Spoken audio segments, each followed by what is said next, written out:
Hai guys, welcome back to my channel. Jadi di video kali ini aku mau ngasih tahu tutorial edit foto di Lightroom. Jadi fotonya tuh kayak gini guys, keren gak sih? Jadi ini tuh perbedaannya sebelum dan sesudah. So kalau misalnya teman-teman pengen tahu gimana caranya, tonton video ini sampai habis.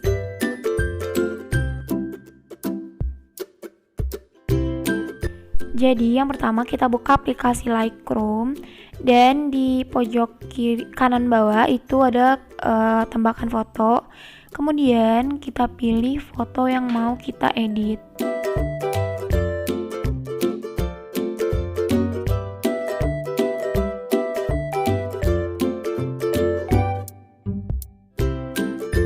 Jadi aku mau contohin pakai foto yang ini. Dan kalau misalnya udah berhasil diimpor fotonya, kita klik aja fotonya, dia bakalan masuk ke menu editing.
Jadi ini adalah hasilnya, teman-teman bisa lihat dong perbedaannya sebelum dan sesudah kita edit di aplikasi Lightroom.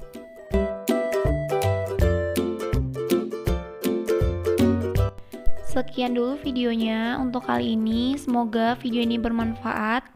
So kalau misalnya teman-teman punya requestan atau aku mau bikin video yang lain, teman-teman bisa komen di kolom komentar yang pastinya. So jangan lupa klik tombol like, comment, dan subscribe. Sampai ketemu di video selanjutnya.